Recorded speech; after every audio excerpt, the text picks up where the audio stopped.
Improving your listening skills is a background process, and it's a slow one. You need to do it at a steady, consistent pace. There's going to come a point where you're going to stop and say, wow, I can now watch this without subtitles, and it's easy for me. That's an exciting before and after pivotal moment in your English learning journey, and it's really exciting. So just this morning, I got asked the question, how can I improve my listening comprehension in English, of course? A student of mine asked me this. It's part of my Heroic English coaching program. And every week we have a coaching session. And if you're interested in learning about my coaching, feel free to reach out. There's going to be an email down in the description of this video. But let's answer this question. And I get it. It's a pretty obvious and broad question. And because it's really broad, there are going to be some answers that are obvious that maybe you yourself, if you haven't put much thought into it, you might still be able to arrive to similar conclusions. Because if you're logical, right, you are going to probably think of this. And well, let's actually see if that's true. In case you have thought about how to answer this question again, how can I improve my listening comprehension in English? So let's start with the obvious. And the first and the most central principle about this is the following. You need to listen to content that's comprehensible to you, right? That you can understand most of it, but not everything. If you understand 100% of what you're listening to, then it's too easy. And you need to step it up a little bit and focus on content that is understandable, but there is still some challenge involved. So this is the famous and well-established principle in language acquisition, comprehensible input. Let's talk about some percentages. Let's say you understand 90% of what you're listening to, but there's still a 10% that there are some gaps here and there and some words and expressions that you don't know, right? This is the ideal type of input that you can get because it's comprehensible and it allows for you to understand the message and find the content educative or entertaining.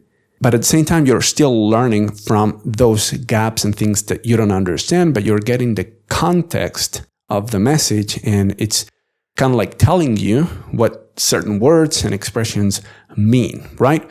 So the most important concept here when we talk about how to improve our listening comprehension is content that is easy, but not too easy. There is some challenge involved in you understanding that content. So that is principle number one and the most central idea that we're always going to have to consider when we're thinking about how to improve our listening, right? Our listening comprehension. Now, principle number two, right? A subset principle out of this comprehensible input, the most important one is the idea that quantity matters. And if you want to improve your listening comprehension in English, but 80% of everything that you listen to is in your native language and not your target language, in this case English, then we've got a problem here. We need to flip that ratio. You need to make that sacrifice. If there are things that you love listening to in your native language, and that's all that you're listening to because you love that so much, well, I mean, first explore if there's an option to switch the language. Maybe it's a TV show, you can switch the language to English, perhaps. But you need to make some sacrifices here and flip that ratio and make 80% of everything that you listen to in a day-to-day basis, that needs to be in English. I want to clarify here of the things that you choose to listen to. I live in Argentina and Spanish obviously is all around me, right? But of the things that I choose to listen to, they're all in English. Not all, but 95% of the content that I consume listening and also by reading. Well, by reading, I would say it's 100%, but yeah, that's a different topic for another day. Anyway. So quantity matters. And of course, let's say you intentionally listen to stuff in your native language 3 hours a day. Well, you could say, okay, I'm going to now start listening to stuff in English 5 hours per day. But then, you've listened to content in any language 8 hours per day. Of course, there are only so many hours in a day. And it's not that you need to add more stuff you listen to, you need to replace, just it's easier that way. All the things that you listen to in your native language, replace that with content in English and work from there, right? So quantity matters. So far we've seen comprehensible input and quantity matters. We're still talking about the obvious things here. Third obvious thing, and excuse me if you know these things, and in case you don't know, don't feel insulted if I say these things are obvious. It's just that, you're focused on other things, and that's understandable. But the third thing that we're still in the realm of things that are, logical and easy for most people to arrive to these conclusions is a non-surprise here. Follow your interests. You've probably heard that from a lot of people that claim that they'll teach you listening, right? We're discussing obvious ideas here, and follow your interest, and it's pretty simple and self-explanatory, right? You're a human being, and naturally you are going to follow the things that you like. You're going to choose to listen to things that you like, and that's the idea, because you're not just going to listen to English for the sake of improving your listening skills. You're going to listen to that because you find it educative or entertaining. Because improving your listening skills is a background process, and it's a slow one. You need to do it at a steady, consistent pace, but for a long time. It will eventually improve, but it's not something that you do, okay, let me do this, this, and this, and I'll instantly improve my level. It'll take its time, and you need to be patient. So an idea that goes hand in hand with following your interests is that you need to be patient. Listen to stuff in English for the sake of educating yourself or entertaining yourself. You need to play the long game. First, have fun, and all the learning and development is going to happen, but you need to be patient.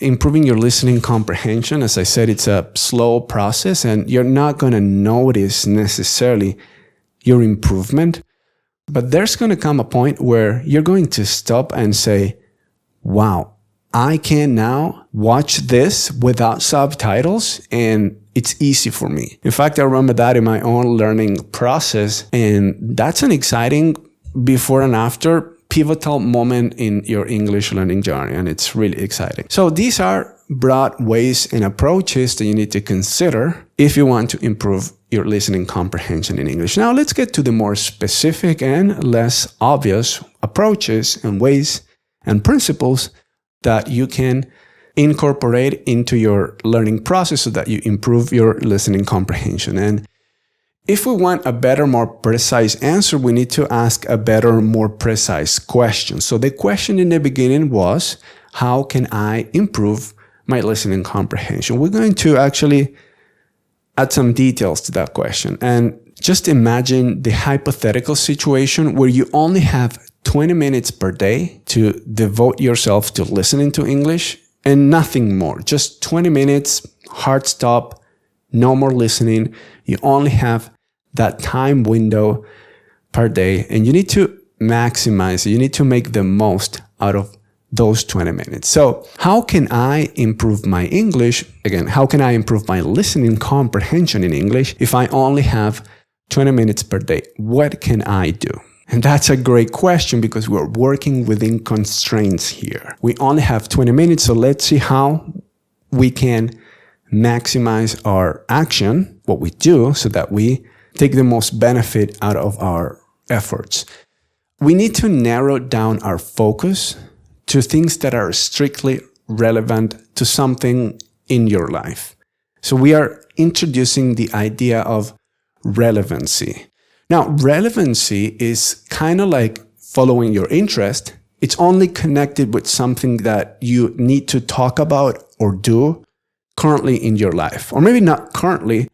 Maybe it's something that you are aspiring to become. Say you're a gym enthusiast and you dream of becoming a gym coach, a strength coach, let's say, right? And so, well, if that's your dream, if that's what you're working towards, then what you are going to choose to listen to during these 20 minutes is something just strictly related to that, right? So make it more relevant if you really want to focus on a smaller chunk of time. Another example, let's say that you're a software developer, a programmer, and you work for an American company. And again, you have 20 minutes, only 20 minutes. Listen to a podcast, watch a video that's about programming instead of all the other interests and things that you enjoy listening to. You need to make it more specific and focused. So again, just recapping what we've seen so far, the obvious things, comprehensible input, which I know it's not that obvious, it's a bit technical, I'll give you that. But then the other two, quantity matters, obvious. Follow your interest, obvious. 4, the less obvious principle of relevancy. Now, let's talk about the next idea, the next principle, repetition. Say that we're working with the same constraints. We can only listen to anything in English for 20 minutes a day. And so another way to really maximize your time is, instead of listening to a 20-minute segment, listen to a 10-minute segment twice. But here's the thing, because you are going to listen to it twice, you now can reduce comprehensibility, which is, again, comprehensible input. You're going to make it less comprehensible, or in other words, more challenging, because you are going to have the luxury, let's say, of listening to it twice. So you are going to choose to a 10-minute, more challenging segment, but you're going to listen to it twice.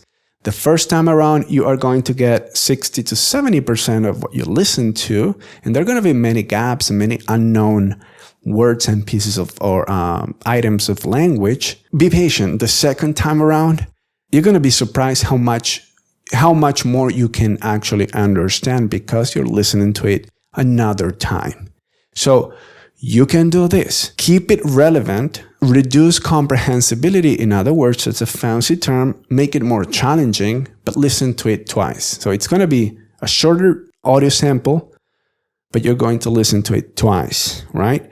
So that's another way. Add repetition to the possibility of like different things that you can do to improve your comprehension, your English listening comprehension. So there you go. Those are 2 lesser known, less obvious ways and approaches and principles to improve your listening comprehension with the practice that you can do. Make listening comprehensible. The content that you listen to needs to be easy but challenging at the same time. Number 2 is quantity matters. The more, the better.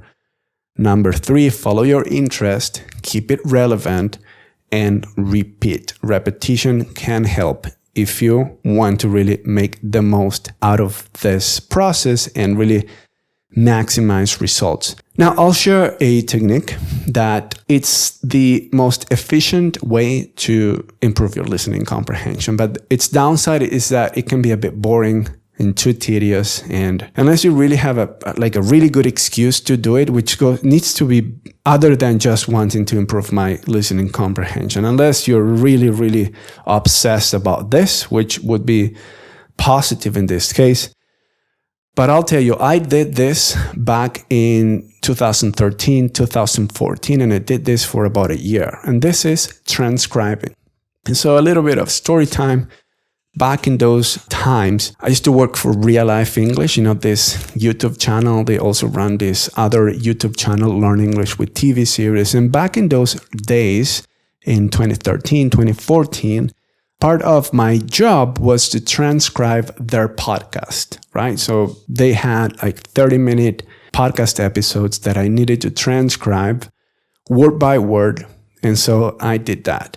Now, as you do that, you think it's going to be easy, but it's not. There are going to be many segments of the speech and the spoken language and the conversation there that it's just going to be, what are they even saying here? Like, they are dropping sounds, meshing sounds together, linking everything. It's what is that one long word that they just say? Like, you think you can understand it, like if you're not paying attention, you get the meaning. But when you have to actually transcribe word by word, it's really challenging. Now, maybe it's not that challenging for me at this point, but back when I was an early advanced English speaker, I would say, like a low advanced, it was challenging. It was challenging. And so doing this, and I did this for like about maybe 50 podcast episodes. So I got a lot of practice, and the benefit of doing that was just tremendous. The thing is, as I said, it's tedious, can be boring, and quick post-production note here. The reason I actually did that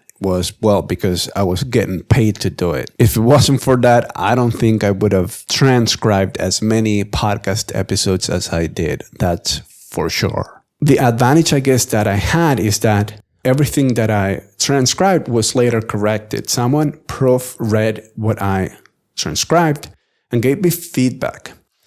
And there were some parts that I just couldn't understand. And so I guess I just transcribed a couple of question marks, like, I'm sorry, I can't transcribe this. This is unintelligible. Like, I can't get what they're saying.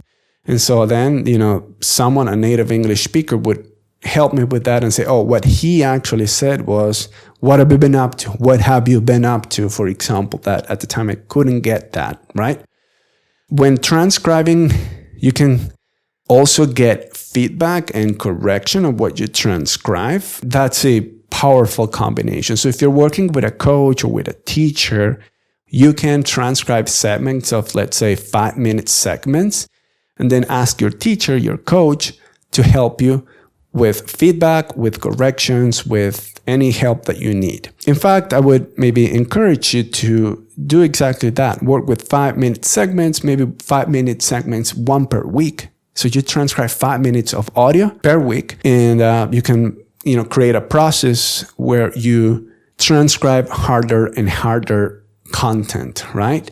So there you go. Those are some ideas on how you can improve your listening comprehension in English. Let's recap one more time. Comprehensible input, quantity matters, follow your interest, keep it relevant, add repetition into the mix, and if you can, transcribe and get feedback and corrections.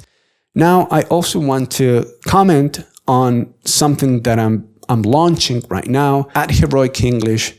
You may have seen already in the channel and the podcast, we do meetups every week. We meet for Saturday's chill chat, and that's free. So if you want to join us, there's going to be a form down in the description of the podcast below that you can fill out a quick form, and you're going to get the invitation. So it's every Saturday at 2:30 GMT time, right? 2:30 p.m., of course, GMT. And yeah, you can join us, and it's completely free, no cost, and you're going to be welcome there.